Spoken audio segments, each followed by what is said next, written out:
Vaikapa party credit చోరీ అంటూ ఆ పార్టీ నాయకులు కానీ అలాగనే వాళ్ళు పేమెంట్ చేసి పెట్టుకున్న పేటీఎం బ్యాచ్ కానీ చాలా పెద్ద ఎత్తున గగ్గోలు పెడతా ఉండారు. ఈరోజు నారా చంద్రబాబు నాయుడు గారు మన ముఖ్యమంత్రి గారు ఎంత పెద్ద ఎత్తున పట్టాదారు పాసు పుస్తకాలు పంపిణీ చేస్తూ అలాగనే ఆ పాసు పుస్తకాల మీద ఉన్న రాజముద్రను చూసి భయపడుతున్నారు.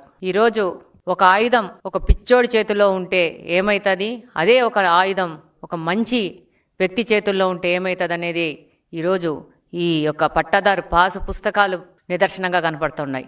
మీరు ముఖ్యంగా చూస్తే జగన్మోహన్ రెడ్డి గారు భూ రీసర్వే పేరు మీద ఎన్ని దోపిడీలు దుర్మార్గాలు ఆక్రమణలు చేశారో గత 5 సంవత్సరాల్లో ప్రజలు ఇంకా మర్చిపోలేదు. ఈ యొక్క పట్టాదారు పాసు పుస్తకాలు చూసి ప్రజలకు మళ్ళా తన దోపిడీలు గుర్తొస్తాయన్న భయంతో వీళ్ళందరూ బయటకు వచ్చేసి ఈ పట్టాదారు పాసు పుస్తకాల మీద క్రెడిట్ చోరీ అని మాట్లాడుతూ ఉన్నారు. ఈరోజు చూస్తే మీరు గమనిస్తే 2018వ సంవత్సరంలోనే తెలుగుదేశం ప్రభుత్వం ఎంతో పెద్ద ముఖ్య ఉద్దేశంతో మంచి ఉద్దేశంతో ఈ యొక్క భూ రీసర్వే ప్రక్రియను మొదలుపెట్టింది. ఈరోజు చూస్తే ఆ రోజే తెలుగుదేశం పార్టీ అధికారంలో ఉన్నప్పుడే జగ్గయ్యపేటలోని తక్కెళ్లపాడులో భూ రీసర్వే పేరు మీద ఒక పైలట్ ప్రోగ్రాం మొదలుపెట్టి ఆ రోజు కంటిన్యూస్ ఆపరేటింగ్ రెఫరెన్స్ స్టేషన్స్ ద్వారా భూములు రీసర్వే చేసే విధంగా జీవో నెంబర్ 1348ను 2018 సెప్టెంబర్ 25వ తేదీనే తెలుగుదేశం పార్టీ జారీ చేసింది.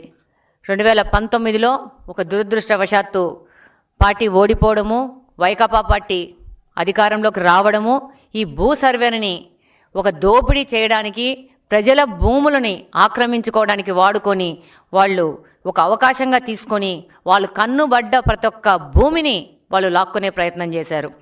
ఈరోజు ఈ భూ సర్వేల వివాదాలు సృష్టించి ఈ భూ సర్వేతో రీసర్వే పేరుతో ప్రజల మధ్యన వివాదాలు సృష్టించి న్యాయపరంగా సాయం దక్కకోకుండా వైసీపీ నాయకులు 2 రకాల పద్ధతులను ఈరోజు చేశారు. మీరు చూస్తే రీసర్వే పేరుతో దాదాపు రాష్ట్రంలోని చాలా భూముల్ని 22A జాబితాలో చేర్చడము, ఆ తర్వాత ఆ భూ వివాదాలు పరిష్కారం కాకుండా ప్రజలు అల్లకొల్లోలం పడితే మీకు క్లియర్ టైటిల్స్ ఇస్తామని చెప్పేసేసి భూ వివాదాలు పరిష్కరిస్తామని చెప్పి ఈ యొక్క ల్యాండ్ టైటిల్ యాక్ట్ని 2023 అక్టోబర్ 31న ప్రకటించడం జరిగింది. ఈ ల్యాండ్ టైటిల్ యాక్ట్లో ఆంధ్రప్రదేశ్లోని ప్రతి ఒక్క వ్యక్తికి తెలుసు ఈ ల్యాండ్ టైటిల్ యాక్ట్ ఏ విధంగా వాళ్ళ యొక్క స్వేచ్ఛను హరిస్తూ వాళ్ళ ఆస్తులను ఆక్రమించుకోవడానికి ఈ యొక్క ల్యాండ్ టైటిల్ యాక్ట్ తీసుకొచ్చినారనేది.